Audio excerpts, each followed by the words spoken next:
প্রথম 10টি আয়াতের বিশেষ ফজিলত রয়েছে, তাৎপর্য রয়েছে। এই যে 7টা গুণের কথা বললাম, যারা এটার উপর আমল করবে, যারা এটা নিজের মধ্যে ধারণ করবে, আল্লাহ বলেন উলাইকা হুমুল ওয়ারিসুন, এরা ওয়ারিস, আল্লাযীনা ইয়ারিসুনাল ফিরদাউসা হুম ফিহা খালিদুন, তারা জান্নাতুল ফিরদাউসের ওয়ারিস হয়ে যাবে। সম্মানিত সুধী, সূরাতুল মুমিনুনের প্রথম 10টি আয়াতের বিশেষ ফজিলত রয়েছে, তাৎপর্য রয়েছে। এই 10টি আয়াতের সংক্ষিপ্ত তাফসীর আমি আপনাদের সামনে পেশ করব ইনশাআল্লাহ বিইذنিল্লাহ। তো সূরাতুল মুমিনুন, আল্লাহ দেখেন মুমিনদের নামে সূরা দিয়েছেন সূরাতুল মুমিনুন, আবার কাফিরদের নামেও একটা সূরা ডেডিকেট করেছেন। সূরাটার নাম কি বলেন তো? সূরাতুল কাফিরুন। আবার মুমিনও না কাফিরও না, মাঝামাঝি, আল মুনাফিকুন, তাদের নামে আল্লাহ একটা সূরা দিয়েছেন, সূরাতুল মুনাফিকুন।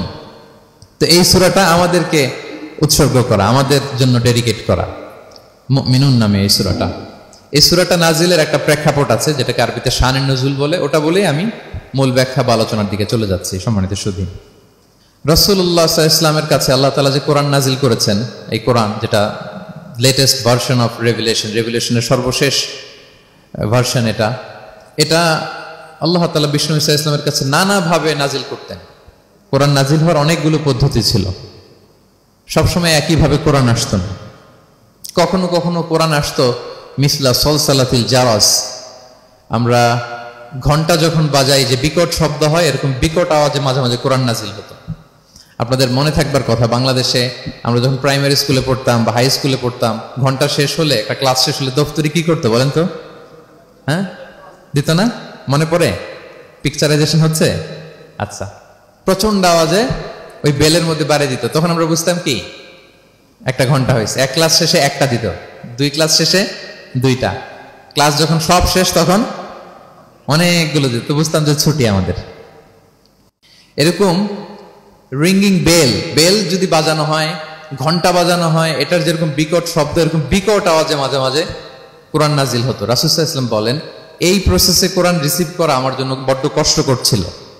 আম্মা জান আয়েশা রাদিয়াল্লাহু তাআলা আনহা বলেন, প্রচন্ড শীতের রাতে আমরা কাঁপতাম শীতে, আর বিষ্ণু সাল্লাল্লাহু আলাইহি ওয়াসাল্লাম ঘামতেন। ওয়া ইন্না জাবিনাহু লা ইয়াতাফাসসাদু আরাকান, আমরা শীতে কাঁপতাম, কম্বল জড়িয়ে রাখতাম, আর বিষ্ণুনবীর কপাল বেয়ে ঘাম ঝরতো। সুবহানাল্লাহি বিহামদিহি। এভাবে তিনি কষ্ট করে কোরআন রিসিভ করেছেন। এটা একটা পদ্ধতি। আরেকটা পদ্ধতি হচ্ছে মিসলা দাবিয়া সাউতিন নাহাল, মৌমাছির ভন ভন শব্দের মতো কোরআন নাজিল হতো। যখন নাজিল হতো, রাসূল সাল্লাল্লাহু আলাইহি ওয়াসাল্লামের মুখের সামনে, চেহারার সামনে মৌমাছি ভন ভন করলে যেরকম সাউন্ড, এরকম একটা সাউন্ড হতো। এটা সাহাবারা কাছাকাছি যারা থাকতেন ওনারা উইটনেস করেছেন অনেকবার। আজকের এই আলোচনাটা এটার সাথে প্রাসঙ্গিক, আমি বলবো আপনাদেরকে। 2টা পদ্ধতি গেল। আরেকটা পদ্ধতি হচ্ছে মিন ওয়ারা'i হিজাব, পর্দার অন্তরাল থেকে সরাসরি আল্লাহ কথা বলতেন, রাসূল সাল্লাল্লাহু আলাইহি ওয়াসাল্লাম শুনতো। এটা কেবল একবারই হয়েছে, মেরাজের রাতে। তারপর মাঝে মাঝে ইউলকা ফি কুলুবি রাসূলিল্লাহ, আল্লাহ রাসূল সাল্লাল্লাহু আলাইহি ওয়াসাল্লামের অন্তঃকরণে আল্লাহ তাআলা ঢেলে দিতেন ওয়াহি। আচ্ছা, আবার কখনো কখনো জিবরাইল আলাইহিস সালাম ওনার মূল আকৃতিতে ওহী নিয়ে আসতেন। ওনার যে বিসূরাতিহিল আসলিয়া, জিবরাইল আলাইহিস সালামের যে মূল সূরাত, এই সূরাতে আসতেন। এই সূরাতে রাসূল সাল্লাল্লাহু আলাইহি ওয়াসাল্লাম জিবরাইল আলাইহিস সালামকে জীবনে 2বার দেখেছিলেন। একবার ওই যে হেরা গুহার ওখানে দেখেছিলেন, আর একবার সেই সিদরাতুল মুনতাহা মেরাজের রাতে দেখেছিলেন। 600 পাখা মেলে বিশাল আকৃতি নিয়ে পুরো দিগন্ত বিস্তৃত করে জিবরাইল আলাইহিস সালাম নেমে আসতেন। 2বার এভাবে রাসূল সাল্লাল্লাহু আলাইহি ওয়াসাল্লাম দেখেছিলেন। এভাবে কোরআন নাজিল হতো। আবার কখনো কখনো রাসূল সাল্লাল্লাহু আলাইহি ওয়াসাল্লাম এই যে হিউম্যান শেপে, মানুষের আকৃতিতে আসতেন, দেখতে মানুষের মতো লাগতো। মানুষের আকৃতিতে জিবরাইল আলাইহিস সালাম এসে কোরআন পৌঁছে দিয়ে যেতেন। বিষ্ণু সাল্লাল্লাহু আলাইহি ওয়াসাল্লাম বলতেন, এই প্রসেসে ওহী রিসিভ করা আমার জন্য সবচেয়ে সহজ ছিল। এটা তো খুব স্বাভাবিক, ন্যাচারাল, যে একজন মানুষ এসে আমার সাথে কথা বললে, মানুষ মানুষের সাথে কথা বলবে, এটা তো খুব ফ্লেক্সিবল হবে, কমফোর্টেবল হবে। বাকি পদ্ধতিগুলো রাসূল সাল্লাল্লাহু আলাইহি ওয়াসাল্লামের জন্য কঠিন ছিল। এবং এই সূরাতে যখন জিবরাইল আলাইহিস সালাম আসতেন, তখন দিহিয়াতুল কালবি আল আনসারী নামে এক সাহাবীর সূরাতে আসতেন। ওনার তওবাটা আল্লাহর কাছে খুব পছন্দ হয়েছিল। জাহিলি যুগে অনেক কন্যা সন্তানকে তিনি জীবিত প্রচিত করেছিলেন। পরে একবার এমন রিপেন্টেন্ট হলেন, অনুতপ্ত হলেন, অনুশোচনায় পড়ে আল্লাহর কাছে এমন কান্না করলেন। আর অনুশোচনার চোখের পানি আল্লাহ বড্ড পছন্দ করেন। অনুতপ্ত বান্দা যখন অনুতপ্ত হয়ে কাঁদে, তার চোখের পানি তার চোখ বেয়ে, নাক বেয়ে জমিনে ড্রপ করার আগে আল্লাহ বান্দাকে মাফ করে দেয়। তো আল্লাহর কাছে এত পছন্দ হয়েছিলেন, মানুষের সূরাতে আসলে ওনার সূরাতে এসে তিনি কোরআন দিয়ে যেতেন বিষ্ণু সাল্লাল্লাহু আলাইহি ওয়াসাল্লামকে। তো মুসনাদে আহমদ ইবনে হাম্বল একটা হাদিস এসছে, ওমরে ফারুক রাদিয়াল্লাহু তাআলা আনহু এই হাদিসটা বর্ণনা করেন। তিনি বলেন যে আমরা একবার বিষ্ণু সাল্লাল্লাহু আলাইহি ওয়াসাল্লামের পাশে বসা, হঠাৎ সামি'না দাওয়িয়া সাউতিন নাহাল, মৌমাছির ভনভন ভনভন শব্দ শুনতে পেলাম, কিন্তু তাকিয়ে দেখি কোনো মৌমাছি নাই। তখন বুঝলাম যে রাসূল সাল্লাল্লাহু আলাইহি ওয়াসাল্লাম ওহী রিসিভ করছেন। কি রিসিভ করছেন? ওহী রিসিভ করছেন। ঠিকই রাসূল সাল্লাল্লাহু আলাইহি ওয়াসাল্লাম কিবলামুখী হলেন, ফাস্তাকবালাল কিবলা। অনেকক্ষণ তিনি চুপ করে গম্ভীর হয়ে বসে থাকলেন, ওহী রিসিভ করলেন। এরপর সাহাবাদের দিকে তাকিয়ে উনি হেসে দিলেন, হেসে বললেন, এইমাত্র সূরাতুল মুমিনুনের প্রথম 10টা আয়াত আমার উপর নাজিল হয়েছে, এবং এই 10টা আয়াতে মুমিনদের 7টা বিশেষ বৈশিষ্ট্যের কথা বলা হয়েছে। মান আকামা হুন্না দাখালাল জান্নাহ, যেই 7টা বৈশিষ্ট্য নিজের মধ্যে ধারণ করবে সে আল্লাহর জান্নাতের ওয়ারিস হয়ে যাবে। এবং এই আয়াতগুলো বলে আল্লাহ তাআলা সবশেষে এমনটাই বলেছেন যে উলাইকা হুমুল ওয়ারিসুন আল্লাযীনা ইয়ারিসুনাল ফিরদাউসা হুম ফিহা খালিদুন। যারা এই 7টা বৈশিষ্ট্য নিজের মধ্যে ধারণ করবে তারা জান্নাতুল ফিরদাউসের ওয়ারিস হয়ে যাবে, উত্তরাধিকার হয়ে যাবে। ওয়ারিস বুঝেন তো না? ওয়ারিস, ওয়ারিস মানে হচ্ছে আপনি বাবার কাছ থেকে ইনহেরিটেন্স হিসেবে যেটা পেলেন। বাংলাদেশে দেখবেন যে অনেক জমি জমার মধ্যে প্লটের মধ্যে সাইনবোর্ড দেয়া থাকে যে ক্রয় সূত্রে এই জমির মালিক অমুক, বায়না সূত্রে এই জমির মালিক অমুক, তারপর ওয়ারিস সূত্রে এই জমির মালিক আব্দুর রহমান, লেখা থাকে না এরকম? ওয়ারিস সূত্রে মানে এটা উনি কিনে নাই, এটা ওনার কার কাছ থেকে? বাবার কাছ থেকে পেয়েছেন, উত্তরাধিকার সূত্রে পেয়েছেন। তো দেখেন আল্লাহ তাআলা এই শব্দটাই, লিটারালি এই শব্দটাই ব্যবহার করেছেন যে আল্লাযীনা ইয়ারিসুনাল ফিরদাউসা হুম ফিহা খালিদুন। বিশ্বাসীরা যদি এই 7টা গুণ নিজের মধ্যে ধারণ করে তাহলে বাবার সম্পদে সন্তানের যেমনি ভাগ থাকে সে ওয়ারিস হয়, আমার এই উম্মতেরা, আল্লাহর এই বান্দারা জান্নাতুল ফিরদাউসের ওয়ারিস হয়ে যাবে। তো বলেন আমরা জান্নাতুল ফিরদাউসের ওয়ারিস হতে চাই কি চাই না? চাই, সবাই চাই। হ্যাঁ বলেন বলেন, চাই তো? ইনশাআল্লাহ ইনশাআল্লাহ, আল্লাহুম্মা জাআলনা মিনহুম। তোমরা তাহলে শুনি আল্লাহ তাআলা কি বৈশিষ্ট্যের কথা বললেন যেগুলো ধারণ করলে আমরা জান্নাতুল ফিরদাউসের ওয়ারিস হব। আম্মাজান আয়েশা রাদিয়াল্লাহু তাআলা আনহাকে সাহাবারা জিজ্ঞেস করতেন যে আম্মাজান কাইফা কানা খুলুকু রাসূলিল্লাহ, আল্লাহ রাসূল সাল্লাল্লাহু আলাইহি ওয়াসাল্লামের আচরণ কেমন ছিল? তিনি বলতেন কানা খুলুকুহু আল কুরআন, রাসূল সাল্লাল্লাহু আলাইহি ওয়াসাল্লামের আচরণ ছিল কোরআনের মতো আচরণ। উম্মে সালামা রাদিয়াল্লাহু তাআলা আনহা, আমাদের আরেক আম্মাজান, ওনাকে জিজ্ঞেস করা হলে উনি বলতেন রাসূল সাল্লাল্লাহু আলাইহি ওয়াসাল্লাম যখন রাস্তা দিয়ে হেঁটে যেতেন কাআন্নাল কুরআনা ইয়ামশি আলাল আরদ, মনে হতো লিভিং কোরআনটা রাস্তা দিয়ে হেঁটে যাচ্ছে। তো সাহাবারা যখন আরো ইন ডিটেইল জানতে চাইলেন তখন আম্মাজান আয়েশা বললেন তোমরা সূরা মুমিনুনের প্রথম 10 আয়াত পড়ো, এই 10 আয়াতে যা যা আল্লাহ বলেছেন এটাই ছিল খুলুকু রাসূলিল্লাহ, এটাই ছিল বিশ্বনবীর আচরণ। তো আসুন আমরা দেখি রাসূল সাল্লাল্লাহু আলাইহি ওয়াসাল্লামের আচরণ কেমন ছিল এবং কোন বৈশিষ্ট্যগুলো থাকলে আল্লাহ তাআলা আমাদেরকে জান্নাত দিয়ে ধন্য করবেন। সূরাতুল মুমিনুনটা আল্লাহ তাআলা শুরু করছেন ক্বাদ আফলাহাল মুমিনুন আল্লাযীনা হুম ফি সালাতিহিম খাশিউন, অর্থাৎ সফল হয়েছে তারা, ঈমান এনেছে যারা। প্রথম আয়াতের অর্থ হচ্ছে ক্বাদ আফলাহাল মুমিনুন, বিশ্বাসীরাই সফল হয়েছে। আল্লাহ তাআলা সফলতার মানদণ্ড এখানে ফিক্স করেছেন, ক্রাইটেরিয়া ফিক্স করেছেন ঈমান, বিশ্বাস, যেটা সবচাইতে দামি। সবচাইতে দামি কি? ঈমান, সবার উপরে ঈমান। এজন্য যারা ঈমান এনেছে আল্লাহর উপর, যারা বিশ্বাস স্থাপন করেছে তারাই সফল হয়েছে। তো এই বিশ্বাসীদের কিছু গুণাবলী থাকতে হবে, কিছু ফিচার থাকতে হবে, তবেই তারা জান্নাতের ওয়ারিস হবে। সেগুলো কি আল্লাহ শুরু করছেন। আল্লাহ বললেন প্রথম বৈশিষ্ট্য হচ্ছে আল্লাযীনা হুম ফি সালাতিহিম খাশিউন। 7টা বৈশিষ্ট্যের প্রথমটা বলতেছি, যারা সফল হয়েছে বিশ্বাসীরা, ওই বিশ্বাসীরা যারা তাদের সালাতে বিনয়াবনত থাকে, বিনম্র থাকে। সালাত যখন আদায় করে তারা খুশু খুদুর সাথে সালাত আদায় করে, এটা হচ্ছে প্রথম বৈশিষ্ট্য, বিনয়ের সাথে। খুশু খুদু মানে হচ্ছে অন্তরের একাগ্রতা এবং অঙ্গ প্রত্যঙ্গের একাগ্রতা। খুব সহজে আপনার অন্তরটাও থাকবে, এখানে আল্লাহর ভয় থাকবে, একাগ্র চিত্তে আপনি আল্লাহকে স্মরণ করবেন, আবার অঙ্গ প্রত্যঙ্গগুলো ঠিক থাকবে, এগুলো নড়াচড়া করবে না। আমরা অনেকে সালাতে দাঁড়ালে খুব বেশি নড়াচড়া করি, সালাতে কিন্তু খুব বেশি মুভমেন্ট করা যায় না, এটা নিষেধ। খুব জরুরি প্রয়োজন ছাড়া মুভমেন্ট করা নিষেধ। আল্লাহ বলেন আল্লাযীনা হুম ফি সালাতিহিম খাশিউন, প্রথম বৈশিষ্ট্য হচ্ছে যারা তাদের সালাতে বিনয়াবনত থাকবে, একাগ্র চিত্তে সালাত আদায় করবে। এতটা একাগ্র চিত্তে তারা অন্তরের মধ্যে এই উপলব্ধি ধারণ করবে যে আমি যে ইবাদত করছি এটা আল্লাহ দেখছেন, Allah is watching me, Allah is observing me, Allah তাআলা সরাসরি দেখছেন। এবং রাসূল সাল্লাল্লাহু আলাইহি ওয়াসাল্লাম এটাই বলেছেন যে আনতা আবুদাল্লাহা কাআন্নাকা তারাহু ফাইন লাম তাকুন তারাহু ফাইন্নাহু ইয়ারাক, এমন ভাবে ইবাদত করো মনে করো যে তুমি আল্লাহকে দেখছো। আর এটা যদি ভাবতে, এই উপলব্ধি আনতে যদি কষ্ট হয়, তাহলে অন্তত এতটুকু তো ভাবো যে আল্লাহ তোমায় দেখছেন, আল্লাহ আমাকে দেখছেন। এই ভাবনাটা অন্তরে আনা যায় না? চাইলেই আনা যায়। আমরা যেন এই উপলব্ধিটা নিজেদের মধ্যে, রিয়েলাইজেশনটা বিল্ড আপ করার চেষ্টা করি যে আমি যে মুসল্লায় দাঁড়ালাম, এই যে আমি কিয়ামুল লাইল করতেছি, এই যে তারাবিতে আমি 20 রাকাত পড়তেছি লম্বা সময় ধরে, আল্লাহ কিন্তু দেখছেন। আমার সিজদা, আমার রুকু, এগুলো আল্লাহ তাআলা সরাসরি কি করছেন? দেখছেন। এই ফিল নিয়ে যদি আপনি সালাতে দাঁড়ান, এটা হচ্ছে খুশু খুদু। সাহাবারা এতটা বিনয়াবনত ভাবে একাগ্র চিত্তে নিমগ্ন হয়ে সালাতে প্রবেশ করতেন। মরুভূমির মাঝখানে ওনারা সালাত পড়ার সময় মাঝে মাঝে মরুভূমির পাখি এসে ওনাদের কাঁধে বসে যেত, মাথায় বসে যেত। পাখিগুলো মনে করতো এগুলো হয়তো খেজুর গাছ টাছ কিছু একটা হবে। কি হবে? খেজুর গাছ হয়তো হবে। আবার যখন রুকুতে যেতেন, পাখি উড়াল দিত। তার মানে কি, খুব বিনয়াবনত ভাবে, বিনম্র চিত্তে ওনারা সালাত পার করতেন। তাহলে এটা হচ্ছে প্রথম বৈশিষ্ট্য। প্রিয় ভাইরা, আমরা যেন সালাতে অত্যন্ত বিনয়ের সাথে, একাগ্র চিত্তে, with full of solemnity and submission, একটা সাবমিসিভ ভাব যেন আপনার থাকে, যে আপনি নিজেকে সর্বোচ্চ উজাড় করে নিজেকে আল্লাহর কাছে পেশ করছেন। এই অ্যাটিটিউডটা যেন আমাদের নামাজের মধ্যে থাকে। এটা হচ্ছে 1 নম্বর বৈশিষ্ট্য, আল্লাযীনা হুম ফি সালাতিহিম খাশিউন, যারা বিনয়াবনত ভাবে থাকে। অনেকে বলে, হুজুর মন বসে না নামাজে আমার।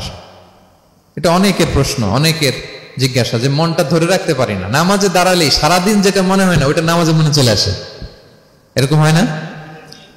সারাদিন এটাকে কি যেন ভাবতেছিলাম, মনে নাই। নামাজে দাঁড়ালেই মন চলে আসে। তারপরে মনকে আরবিতে বলে, অন্তরকে বলে কলব। কলব মানে যেটা খুব নড়াচড়া করে, মুভমেন্ট করে, ওইটাই কলব। মন দেখবেন এদিকে ছোটে, ওদিকে ছোটে। ওই যে আমরা ছোটবেলায় একটা গান শুনতাম, গানটা হচ্ছে পাগল মন কেন এত কথা বলে। মানে মন এদিকে ছোটে, ওদিকে ছোটে। মনকে ধরে রাখা বড্ড জটিল, কষ্টকর। তো এটা স্বাভাবিক। অনেকেই বলে, হুজুর আমার মন থাকে না নামাজে, একাগ্র চিত্তে নামাজ তো আদায় করতে চাই, কিন্তু মনটাকে ধরে রাখা যায় না। তো কিভাবে এই খুশু খুদু, সাবমিসিভনেস আপনি কিভাবে বাড়াবেন, এটাও বিষ্ণু ইসলাম আমাদেরকে ইনস্ট্রাক্ট করেছেন, গাইড করেছেন। কিভাবে এই খুশুটা আসবে, অন্তরের মধ্যে একাগ্রতা আসবে। 1 নম্বর পদ্ধতি হচ্ছে খুশু খুদু বাড়ানোর। সালাতে যখন আপনি দাঁড়াবেন, বিষ্ণু বলেন সল্লু সলাতান মুআদ্দিয়া। বিষ্ণু বলেন, মনে করো যে নামাজটা পড়তেছো, এটা হতে পারে তোমার বিদায়ী নামাজ, শেষ নামাজ জীবনের। হতে পারে না? ধরেন যে মাগরিবের সালাত যে আমরা আজকে পড়বো, এমন তো হতে পারে এটাই আমাদের জীবনের শেষ নামাজ। কি বলেন? হতে পারে কি না? পারে। আমরা কে কখন চলে যাব আমাদের তো জানা নাই। তো এই যে মুসল্লায় যখন আমরা দাঁড়াই, তখন কেন আমরা এটা ভাবি না যে it could be the last and final prayer in my life? হতে পারে এটাই আমার জীবনের শেষ নামাজ। এটা যদি আপনি ভাবতে পারেন, তখন দেখবেন ঠিকই আপনার একাগ্রতা, সাবমিসিভনেস এটা বাড়তেছে। আপনাকে যদি বলা হয় যে আজকে রাত 10টায় তোমার দুনিয়ার সফর শেষ, নতুন স্টেশনে যেতে হবে, আলামুল বারজাকে, তোমার শেষ, তোমার মৃত্যু হয়ে যাবে। আজকে যে মাগরিব আর এই যে এশা আর যে তারাবির সালাত, এটাই তোমার লাস্ট নামাজ, যাও এটাই তোমার লাস্ট চান্স। এটা যদি আজকে আমরা জানি, এই হলরুমে যারা আছি, যদি এটা জেনে যায় যে আজকের তারাবিটাই শেষ তারাবি, শেষ সুযোগ, বলেন তো আমাদের অবস্থা কি হবে? প্রতিদিন ধরেন যে মাগরিবের নামাজের পরে একটু নিউজ দেখেন, একটু ফেসবুকে ঢুকেন। আজকেও তো ঢুকবেন, তাই না? ঢুকবেন। কি করবেন আজকে? আল্লাহ, সব বাদ দিয়ে অজু করে আতর মেখে জায়নামাজটা ভিজিয়ে দীর্ঘ কিয়ামুল লাইল করবেন। সিজদায় পড়ে চোখের পানি দিয়ে জায়নামাজ ভিজিয়ে দেবো আমরা, ঠিক কিনা? কারণ আমি নিশ্চিত হতে পেরেছি এটাই আমার শেষ নামাজ। তো এটা তো প্রত্যেক সালাতের ক্ষেত্রেই আমাদের প্রযোজ্য। আসলে আমরা যে নামাজ পড়ি, যে কোনো নামাজই তো আমার শেষ চান্স হতে পারে। কি বলেন? হতে পারে কি পারে না? বলেন তো। পারে। এই টেকনিকটাই রাসূল সাল্লাল্লাহু আলাইহি ওয়াসাল্লাম শিখিয়েছেন, বলেছেন সল্লু সালাতান মুআদ্দিয়া। মনে করো এটাই হতে পারে তোমার জীবনের শেষ নামাজ। আমাদের ইউনিভার্সিটিতে ইমাম বেসার, যিনি চিফ ইমাম, উনি নামাজের আগে একটা চমৎকার অ্যানাউন্সমেন্ট দেয়। উনি বলে যে লেটস পারফর্ম দিস সালাহ as if this is our last and final prayer. চলুন এমন ভাবে নামাজটা পড়ি, ভাবি যে হতে পারে এটাই আমার জীবনের শেষ নামাজ। তাহলে সম্মানিত, শুধু এই ভাবনাটা নিয়ে যদি আমরা মুসল্লায় দাঁড়াই, দেখবেন যে ওই দিন আপনার মনে দৃশ্যরিক যাবে না, একটা ভয় কাজ করবে যে হায়রে, হতে পারে এটাই আমার লাস্ট চান্স, আর আমার রবকে সিজদা দেওয়ার সুযোগ হয়তো আমি আর পাবো না। তাহলে এখন থেকে আমরা সালাতে যখন দাঁড়াবো, এটা ভাববো যে this could be my last chance in my life.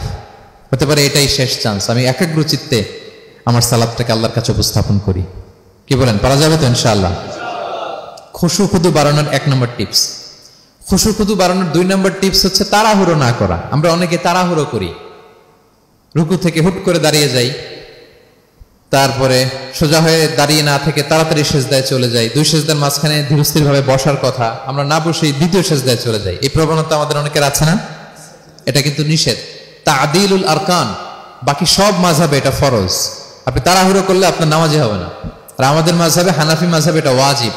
ওয়াজিব তরক করলে সাউ সিজদা দিতে হয়। 2 সেজদার মাঝখানে আপনি সুস্থির হয়ে বসবেন। অনেকে দেখা যায় একটা সেজদা দিয়ে মাথা কোনো রকম উঠিয়েই আরেক সেজদায় বসেও নাই ঠিক মতো আরামসে, এরকম আছে না?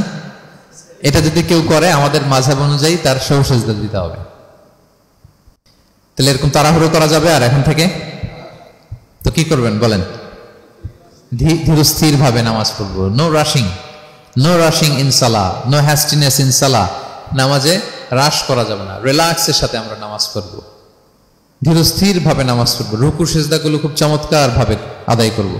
রাসূল সাল্লাল্লাহু আলাইহি ওয়াসাল্লামের রুকু যে দিতেন, ওনার পিঠটা এত স্ট্রেট ফরওয়ার্ড হতো, সাহাবারা বলতেন লাউ ইস্তাকাররা আলাইহিল মা লাসাব্বা আলাইহিল মা আলাস্তাকাররা। পানি ভর্তি এক গ্লাস পানি যদি রাসূল সাল্লাল্লাহু আলাইহি ওয়াসাল্লামের রুকু দেওয়া পিঠের উপর রেখে দেওয়া হয়, পানিটাও পড়বে না, গ্লাসটাও ভাঙবে না। তার মানে এত স্ট্রেট ফরওয়ার্ড পিঠ ছিল। আবার রাসূল সাল্লাল্লাহু আলাইহি ওয়াসাল্লাম বলতেন আসওয়াউন নাসি সারিকাতান মান ইয়াসরিকু ফিস সালাহ। তিনি বললেন সবচাইতে বড় চোর যে নামাজে চুরি করে। সাহাবারা বললেন ওয়া কাইফা ইয়াসরিকু মিন সালাতিহি ইয়া রাসূলুল্লাহ, নামাজে আবার কিভাবে চুরি করে?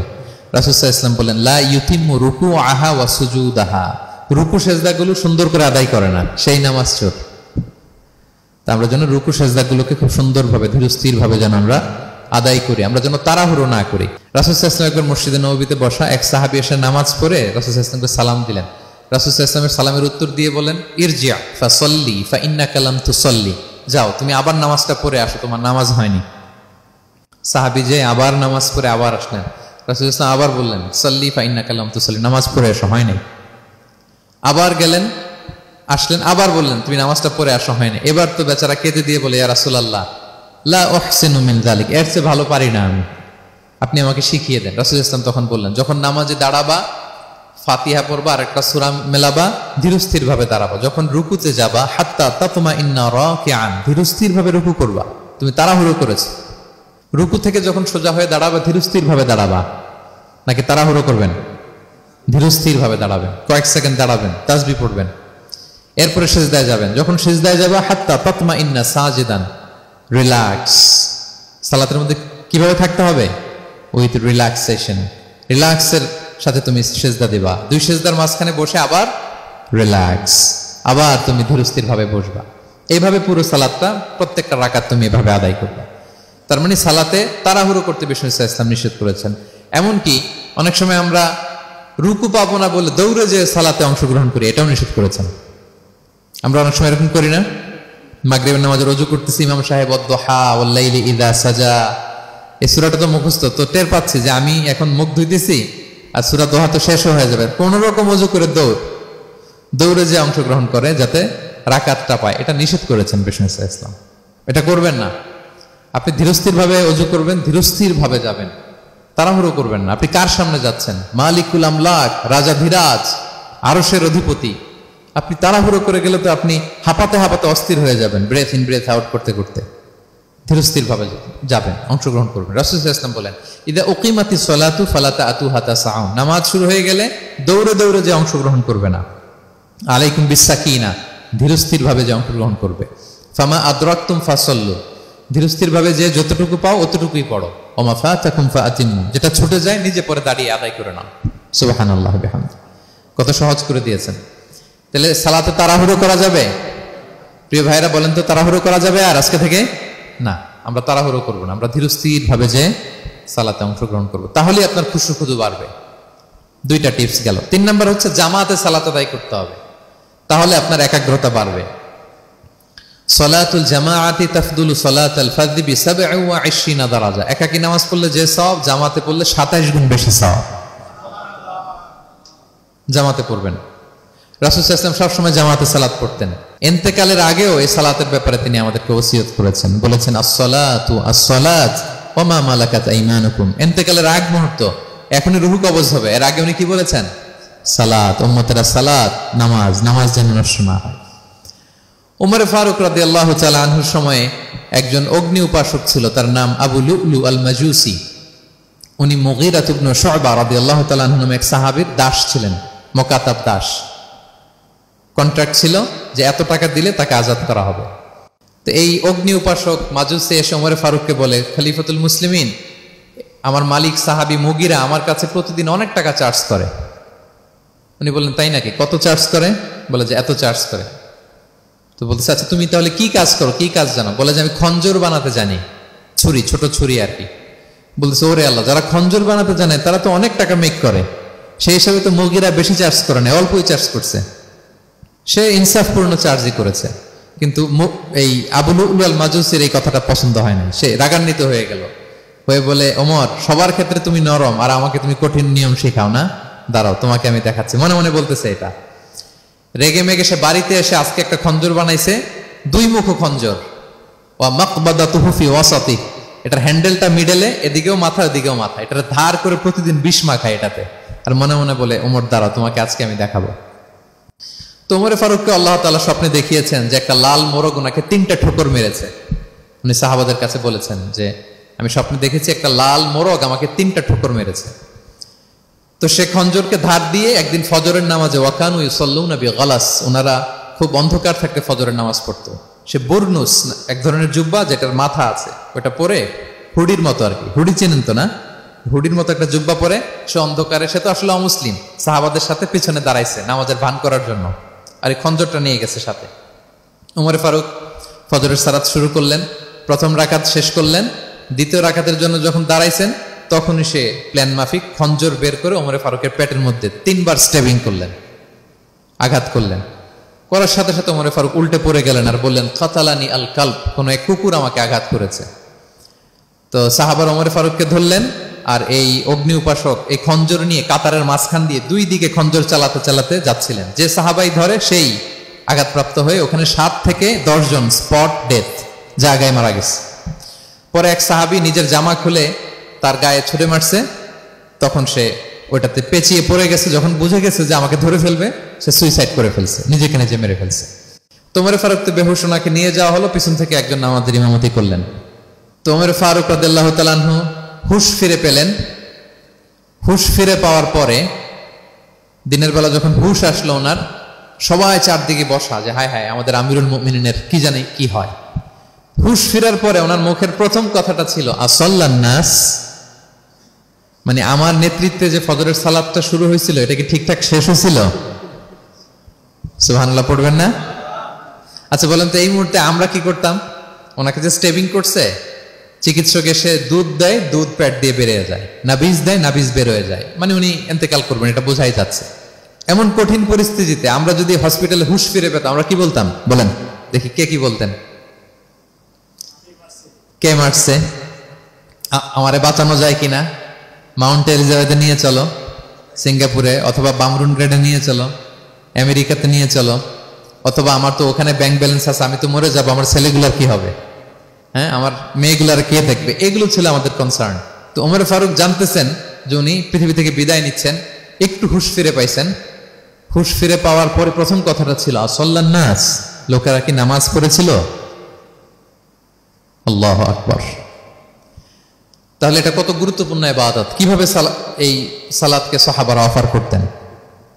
তো খুশু খুদুর সাথে যদি আমরা সালাত অফার করতে চাই, আমাদেরকে জামাতে পড়তে হবে। একাকি পড়লে দেখবেন মনে দিকে যায়, ওদিকে যায়, কয় রাকাত পড়ছি ভুলে যাই, এরকম হয় না? একাকি পড়তে গেলে এটা করা যাবে না, জামাতে পড়তে হবে। সালাতে কি কি বলতেছেন এগুলোর অর্থ বুঝে যদি সালাত অফার করেন, তাইলে আপনার সালাতে মনোযোগ থাকবে।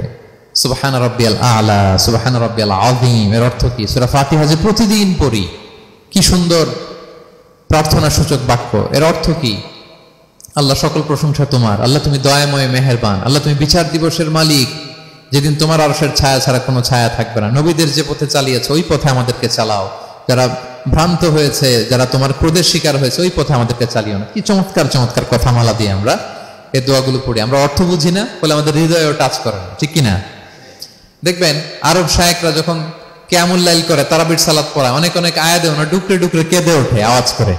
কারণ কি? জাহান্নামের আয়াত, আযাবের আয়াত, পূর্ববর্তী উম্মত যে ধ্বংস হয়েছে, কিভাবে ওদেরকে বিকট আওয়াজ দিয়ে, গ্রাউন্ড সাউন্ড গ্রেনেড দিয়ে ধ্বংস করা হয়েছে, বন্যা দিয়ে ধ্বংস করা হয়েছে, কিভাবে এদেরকে বাতাস দিয়ে নাস্তানাবুদ করে দেওয়া হয়েছে, এগুলো যখন পড়ে ওনারা কাঁদে। আযাবের আয়াত আসলে কাঁদে, জান্নাতের আয়াত আসলে সাবলীল কণ্ঠে তেলাওয়াত চালিয়ে যায়। এর কারণ কি বলেন? অর্থ বুঝে। তা আমরা যেন সালাতে অর্থ বুঝে সালাত অফার করার চেষ্টা করি। পাশাপাশি সালাতের সুন্নাহগুলো যেন আমরা পড়ি, সালাতের যে সুন্নাহ আছে সুনানুস সালাহ, এগুলো যেন আমরা পড়ি, মনোযোগ আরো বাড়বে।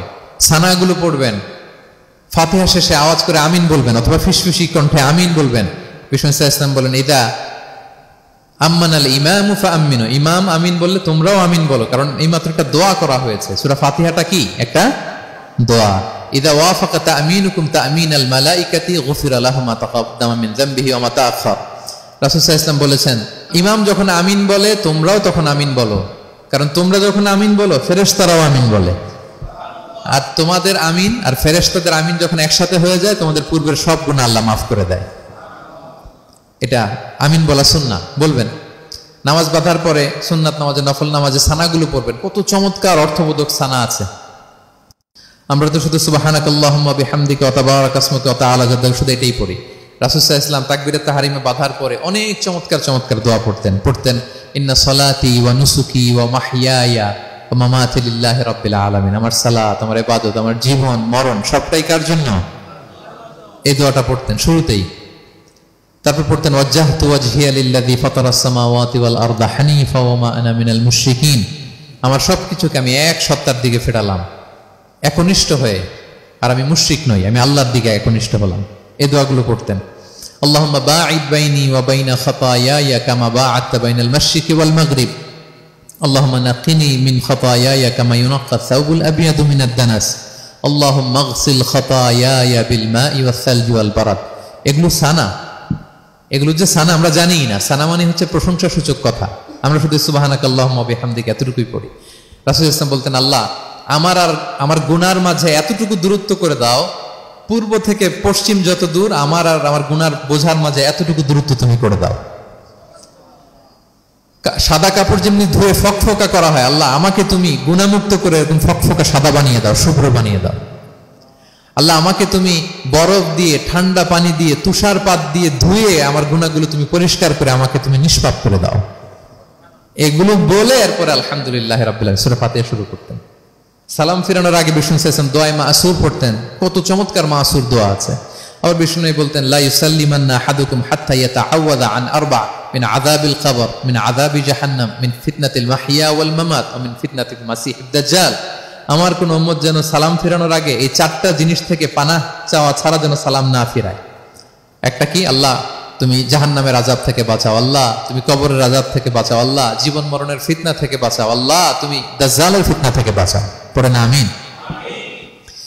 তো এত এঙ্গেজমেন্ট যদি আপনার নামাজে থাকে, আপনার মন এদিক সেদিক যাবে?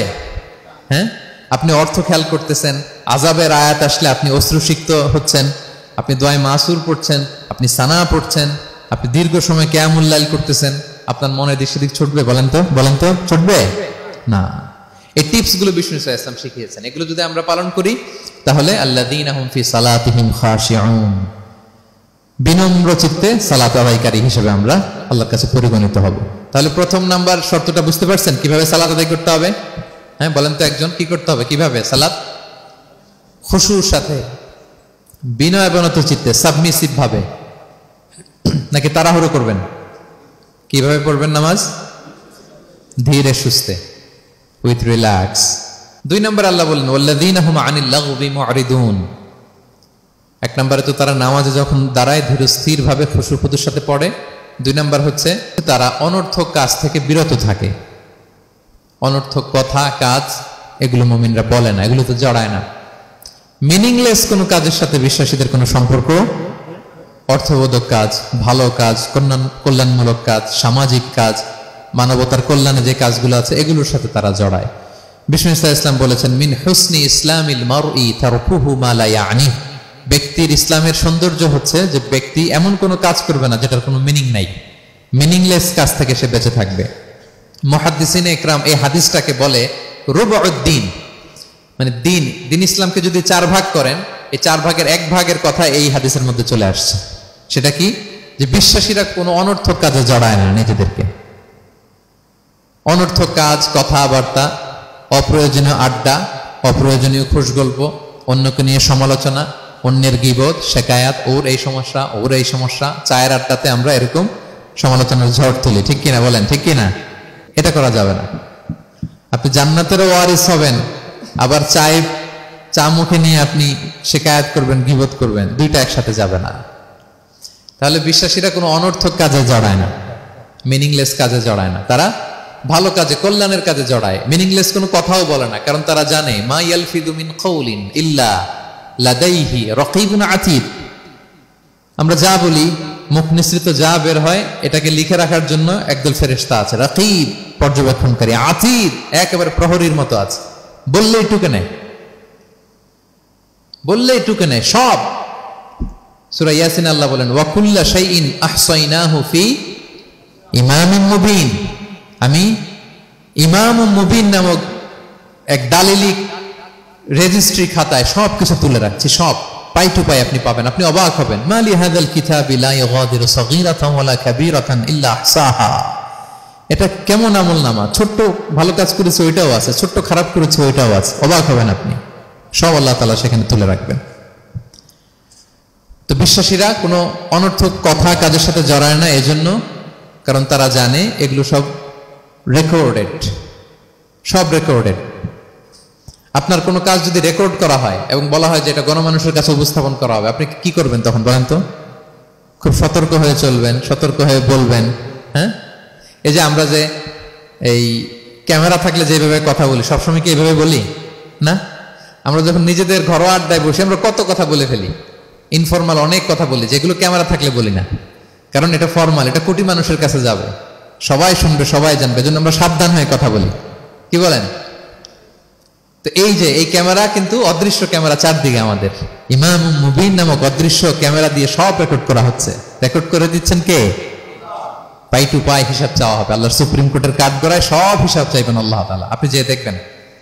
তো বিশ্বাসীরা এই সেন্সটা মাথায় রাখে, সব যেহেতু রেকর্ডেড, যা মনে চায় মুখ দিয়ে বলা যাবে, যা মনে চায় করা যাবে না। এজন্য অহেতুক কথাবার্তা, অহেতুক সমালোচনা, অহেতুক গসিপিং, অহেতুক কমেন্টস, এগুলো করবো না। এখন সোশ্যাল মিডিয়ার যুগে দেখবেন যে কমেন্টসের বন্যা বয়ে যায়, যার যেটা মনে চায়, কারণ ধরার কেউ নাই, দেখার কেউ নাই, বলার কেউ নাই, যা মনে চায় লিখতে থাকে। হ্যাঁ, বিশাল একজন বড় মাপের লোক, তার ওখানে যে লিখতেছে যা মনে চায়, গালি গালাজ, ওনাকে অ্যাডভাইস দেওয়া, নাসিহাত দেওয়া ইচ্ছে মতো। বিশ্বাসীরা এটা করে না, তারা অনর্থক কোনো কাজে জড়ায় না, এবং কেউ জড়াতে চাইলেও তাকে স্পেস দেয় না। একদল আছে দেখবেন যে আপনি আজে বাজে কাজে জড়ান না, এটা আবার অনেকের ভালো লাগে না, তো তারা এসে আপনাকে জড়াতে চাবে, তর্ক করবে, আপনার সাথে ডিবেট করবে, পায়ে পাড়া দিয়ে ঝগড়া করবে, এরকম আছে না নাই? আপনার কমেন্ট বক্সে এসে দেখবেন যে গালি দিবে, হ্যাঁ, ট্যাগিং করবে, পোক করবে, মানে আপনাকে অস্থির বানাতে চাইবে। আপনি কি করবেন? আপনিও আর একটা গালি দিয়ে দিবেন কমেন্টসে, আপনারও তো স্বাধীনতা আছে নাকি? আপনি দিবেন গালি, কি করবেন? সালাম দিবেন। কি দিবেন? ওয়া ইযা খাতাবাহুমুল জাহিলুনা ক্বালু সালামা। সূরা ফুরকানে আল্লাহ বলেছেন যে মূর্খরা যখন অনর্থক তর্ক করতে আসতে চায়, বিশ্বাসীরা তাদের সাথে ওই ফাঁদে তারা পা দেয় না, তারা কি করে? সালাম দিয়ে কেটে পড়ে। তাহলে পায়ে পাড়া দিয়ে যদি কেউ এখন থেকে ঝগড়া করতে চায় আমাদের সাথে, আমরা কি করব? সালাম দিয়ে ওখান থেকে কেটে পড়ব। তাহলে বিশ্বাসীদের 2 নম্বর বৈশিষ্ট্য, ওয়াল্লাযীনা হুম আনিল লাগবি মুআরিদুন, বিশ্বাসীরা অনর্থক কাজে জড়ায় না। 3 নম্বর হচ্ছে ওয়াল্লাযীনা হুম লিয-যাকাতি ফাঈলুন, বিশ্বাসীরা তাদেরকে যদি আল্লাহ তাআলা ধন সম্পদ দিয়ে সমৃদ্ধশালী করে, তারা যাকাত দেয়। কি দেয়? আপনারা যাকাত দেন তো নাকি? দেখে তো মনে হচ্ছে সবাই ব্যবসায়ী, হ্যাঁ, চেহারা দেখে মনে হচ্ছে মাশাআল্লাহ অনেক সম্পদের মালিক। যাকাত দিতে হবে। আমরা যে যাকাত দেই, এটা কি আমরা করুণা করি? বলেন তো না। যাকাত হচ্ছে গরিবের হক। ওয়াফি আমওয়ালিহিম হাক্কুন লিস-সাইলি ওয়াল মাহরুম, আল্লাহ বলে ধনীদের সম্পদে গরিবদের অধিকার আছে। তা আপনি যখন কারো অধিকার দিলেন, আপনি কি তার প্রতি করুণা করলেন? হ্যাঁ, অধিকার কি করুণা? বলেন তো না।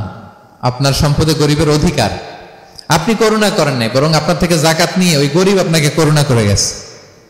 কারণ যাকাত নেয়া তার জন্য আবশ্যক না, আপনার দেয়া আবশ্যক। ও যদি বলে আমি যাকাত নিব না, তো আপনি কারে দিবেন? ও জাকাত গ্রহণ করে আপনাকে বাঁচালো, তাহলে credit goes to them, thanks goes to them. Islam চায় এই যে অর্থনৈতিক তারল্য, এটা সমাজে সবার কাছে থাক, এক পাশে গাছতলা আরেক পাশে পাঁচতলা, এরকম বিভাজন ইসলাম চায় না। ইসলাম চায় সবার হাতে টাকা পয়সা থাক। কাইলা ইয়াকুনা দুলাতান বাইনাল আগনিয়া মিনকুম, টাকা পয়সা যেন শুধু ধনীদের মধ্যে সার্কুলেট না হয়, সবার কাছে যেন যায়। এজন্য আল্লাহ বলেন তোমাদের সম্পদে গরিবের অধিকার আছে। এটা করুণা না, এটা অধিকার। আর যদি এই ফরজ ইবাদত আপনি আদায় না করেন, আল্লাহ বলেন কঠিন শাস্তি তোমাদের জন্য অপেক্ষা করছে। আল্লাযীনা ইয়াকনিজুনা আয-যাহাবা ওয়াল ফিদ্দাতা ওয়া লা ইউনফিকুনহা ফি সাবিলিল্লাহ ফাবাশশিরহুম বিআযাবিন আলীম। স্বর্ণ জমায়, রূপা জমায়, ব্যাংক ব্যালেন্স, যাকাত দেয় না, তাদের জন্য কঠিন আযাব, কঠিন আযাবের সুসংবাদ দিয়েছেন আল্লাহ। দুঃসংবাদ না, সুসংবাদ। মানে হেয় করে, তুচ্ছ করে আল্লাহ তাআলা বলেছেন। ছেলে ইংরেজি পরীক্ষায় ফেল করছে, মা বলে ফেল করছে না, পড়াশোনা তো নাই, তোমার বাবা আসুক, এমন মাইট দিবে, মাইট দিলে মজা টের পাবা। আচ্ছা বলেন তো, মাইট দিলে কি মজা লাগে না ব্যথা লাগে? কিন্তু মা কি বলছে? মজা টের পাবা। মানে ওরে তুচ্ছ করে, তাচ্ছিল্য করে বলছে, মায়ের তীব্রতা বোঝানোর জন্য বলছে যে এমন মাইট দিবে, টের পাবা, দাঁড়াও, তোমার বাবা আসুক আজকে ঘরে। আল্লাহ ওইটাই বললেন। এই সম্পদগুলোকে লোহার খুন্তি বানিয়ে জাহান্নামের আগুনে পোড়ানো হবে। 3 জায়গায় চাকা দেওয়া হবে, তুকুয়া বিহা জিবাহুহুম, কপালে, পাজরে, পিঠে। আর বলা হবে হাযা মা কানাস্তুম, এগুলো তুমি জমায় রাখছিলে, দাও নাই মানুষকে। Bank balance, FDR, fixed deposit, price bond, এটা সেটা দাও নাই তুমি। আর হাদিসে এসেছে সোজা আন আকরা, টেকো সাপ হবে, মোস্ট ভেনোমাস স্নেক। সাপের মাথায় কিন্তু চুল গজায়, জানেন? সাপের মাথায় পশম আছে, কিন্তু যেই সাপের যেটা বেশি বিষাক্ত, এটার মাথায় পশমও থাকে না বিষের কারণে। এরকম সাপ এই সম্পদগুলো সাপ হয়ে ছোবল মারবে আর বলবে আনা মালুক, আমি তোমার প্রাইস বন্ড, আমি তোমার ব্যাংক ব্যালেন্স, আমাকে খাওয়ার জন্য তো রাখছিল, আজকে উপভোগ করো। আল্লাহু আকবার। আল্লাহ আমাদেরকে হেফাজত করুক। সো যাদের সম্পদ আছে আমরা যেন জাকাত দেই, হিসেব করে করে যেন দেই। আপনাদের স্ত্রীদের যাদের অর্নামেন্টস, জুয়েলারি আছে, তারা যেন তাদের সম্পদের জাকাত দেয়। 25 গ্রাম যদি সোনা থাকে বা 595 গ্রাম যদি রূপা থাকে অথবা এই পরিমাণ সম্পদ থাকে, ভাবিরাও জাকাত দিতে হবে। এটা ইন্ডিভিজুয়াল ইবাদত। আপনার জাকাত আপনার, ভাবির জাকাত ভাবির। আপনি চাইলে টাকা দিয়ে হেল্প করতে পারেন, কিন্তু ওনারও হিসাব করতে হবে এবং এটা কম্পালসারি, দিতেই হবে, দিতেই হবে। তাহলে ওয়াল্লাযীনা হুম লিয-যাকাতি ফাঈলুন, 4 নাম্বার হচ্ছে তারা জাকাত দেয়। 5 নাম্বার 6 নাম্বার আল্লাহ এক আয়াতে বলে ফেলেছেন, ওয়াল্লাযীনা হুম লিআমানাতিহিম ওয়া আহদিহিম রাউন, বিশ্বাসীরা আমানতের হেফাজত করে আর কথা দিলে কথা রাখে। 5 নাম্বার হচ্ছে আমানতের খেয়ানত করে না বিশ্বাসীরা, কারণ আমানতের খেয়ানত করে এটা মুনাফিকের আলামত। ইযা তুমিনা খানা, বিষ্ণু বললেন মুনাফিকদের বৈশিষ্ট্য হচ্ছে ওদের কাছে আমানত রাখলে ওটা আর পাওয়া যায় না পরে। এমন লোক আছে না সমাজে, আমানত রাখলে আর পাওয়া যায় না। তারা কি মুমিন না মুনাফিক বলেন তো?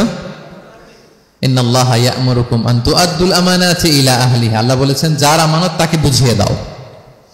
বিষ্ণু ঈসা ইসলামকে মক্কার লোকেরা 2টা উপাধি দিয়েছিল, এক হচ্ছে আস-সাদিক, 2 হচ্ছে আল আমিন। সাদিক মানে সত্যবাদী। কারা দিয়েছিল?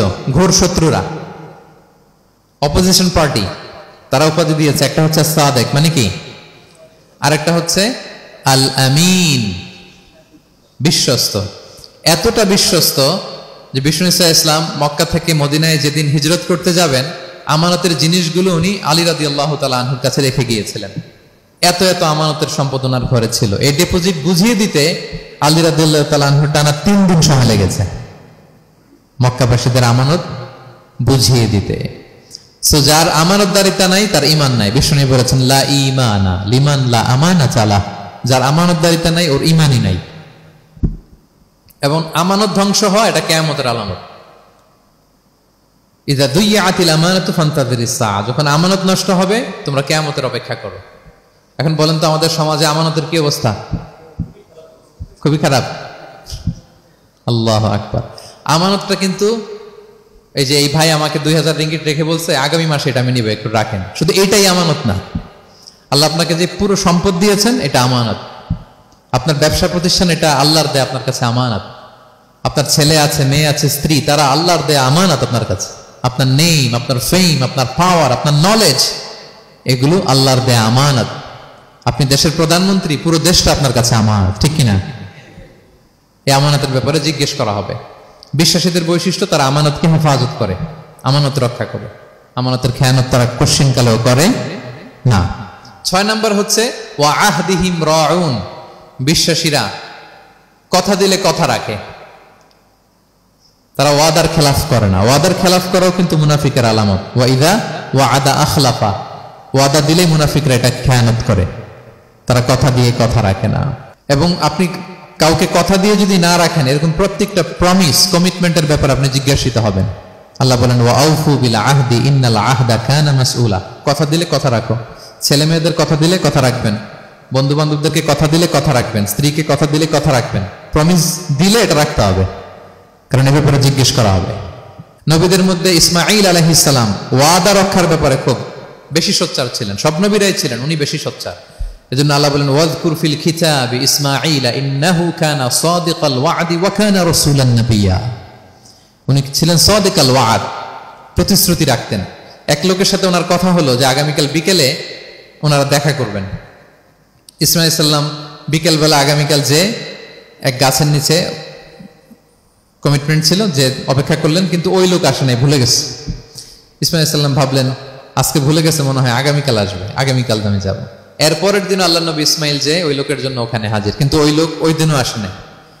ইসমাঈল সাল্লাম বললেন মনে হয় এরপরের দিন আসবে। ইসমাঈল সাল্লাম এরপরের দিনও যায় হাজির। এভাবে একদিন 2 দিন না, টানা 30 দিন উনি আসরের পরে ওই গাছের নিচে ওই লোকের জন্য অপেক্ষা করেছেন। কারণ ইন্নাল আহদা কানা মাসউলা, কথা দিলে কথা রাখতে হবে। এখন আমরা কথা দিয়ে কথা রাখি তো নাকি? রাখেন রাখেন, সবাই বলে না, এই চেষ্টা করতে হবে, রাইট? কথা দিলে আমরা যেন কথা রাখি। সব শেষে 7 নম্বর আল্লাহ বললেন ওয়াল্লাযীনা হুম আলা সালাওয়াতিহিম ইউহাফিজুন, বিশ্বাসীরা তাদের সালাত হেফাজত করে। একটু খেয়াল করে দেখেন, 7টা গুণের প্রথমটাও কি নিয়ে? সালাত নিয়ে, আবার শেষটাও। তার মানে কি বোঝা গেল? এটা বেশি গুরুত্বপূর্ণ না কম গুরুত্বপূর্ণ? সব নষ্ট হতে পারে, মুমিনের নামাজ নষ্ট হতে পারে, নামাজকে হেফাজত করতে হবে। হাফিজু আলাস সালাওয়াত, আল্লাহ বললেন তোমাদের নামাজগুলোকে তোমরা হেফাজত করো। আগের যুগের উম্মতেরা সিনাগোগে না গেলে ইবাদত করতে পারতো না, চার্চে না গেলে ইবাদত করতে পারতো না, কিন্তু আমরা মসজিদেও নামাজ পড়তে পারি, বাইরেও পড়তে পারি। 5টা বিশেষ বৈশিষ্ট্য আল্লাহ তাআলা বিশ্বনবী সাল্লাল্লাহু আলাইহি ওয়াসাল্লামকে দিয়েছিলেন। এর মধ্যে একটা হচ্ছে জুইলাত লি আল আরদু কুল্লুহা মাসজিদান ওয়া তাহুরা, আল্লাহ আমার জন্য পুরো জমিনটারে মসজিদ বানাই দিয়েছে। পুরো জমিন, আপনি ফ্লাই করতেছেন, বিমানে পড়তে পারবেন, আপনি সাগরে আছেন, জাহাজে পড়তে পারবেন, আপনি বিকেলবেলা মাঠে আছেন, অজু থাকলে আল্লাহু আকবার বলে দাঁড়ায় যাবেন, বন্ধুদেরকে নিয়ে যে কোনো জায়গায় নামাজ পড়া যায়, ঠিক কিনা? এই নামাজ নিয়ে কোনো এক্সকিউজ চলবে না। No excuse will be granted that day. দাঁড়িয়ে পড়তে পারেন না, বসে পড়তে হবে, বসে পারেন না তো শুয়ে পড়তে হবে, শুয়ে পারেন না তো ইশারায় পড়তে হবে, ওজুর জন্য পানি নাই তো তায়াম্মুম করে পড়তে হবে, ঠিক কিনা? হাফিজু আলাস সালাওয়াত, সালাতের ব্যাপারে সচেষ্ট হও, কারণ এটা প্রথম হিসেব চাইবেন আল্লাহ। আল্লাহ বলেন আউয়ালু মা ইউহাসাবু বিহিল আবদু ইয়াউমাল কিয়ামাতি আস-সালাহ, কিয়ামতের সর্বপ্রথম হিসেব হবে নামাজের। আওয়াজ করে বলেন কিসের? ফা ইন সালুহাত সালুহা সাইরু আমালি, নামাজের হিসেব যদি সহজ হয় সব সহজ, আর নামাজের হিসেব যদি গন্ডগোল হয় পুরো আমল নামায় গন্ডগোল লেগে যাবে। প্রিয় ভাইরা, তাই আমরা যেন সালাতের ব্যাপারে যত্নবান হই, আমরা যেন খুশু খুদুর সাথে সালাত পড়ি, আমরা যেন অনর্থক কথাবার্তা কাজ থেকে যেন বেঁচে থাকি। আল্লাহ যাদেরকে আমাদেরকে সম্পদ দান করেছেন, আমরা যেন ফরজ যাকাতটুকু আদায় করি, আমরা যেন আমানতের ব্যাপারে সাবধান হই, সচেতন হই, আমানতকে যেন রক্ষা করি, আমরা যেন কথা দিলে কথা রাখি, এবং যে কোনো মূল্যে আমরা যেন সালাতকে হেফাজত করি। আমাদের সব মিস হতে পারে, কাজকে আমরা বলবো যে নামাজ আছে, নামাজকে বলা যাবে না আমার কাজ আছে, ঠিক কিনা বলেন? আওয়াজ করে বলেন ঠিক কিনা? কাজকে কি বলবো আমরা, নাকি নামাজকে বলবেন আমার একটু কাজ আছে? না, আমরা যেন সালাতের ব্যাপারে যত্নশীল হই, সচেতন হই। এই যে 7টা গুণের কথা বললাম, যারা এটার উপর আমল করবে, যারা এটা নিজের মধ্যে ধারণ করবে, আল্লাহ বলেন উলাইকা হুমুল ওয়ারিসুন, এরা ওয়ারিস, আল্লাযীনা ইয়ারিসুনাল ফিরদাউসা হুম ফিহা খালিদুন, তারা জান্নাতুল ফিরদাউসের ওয়ারিস হয়ে যাবে।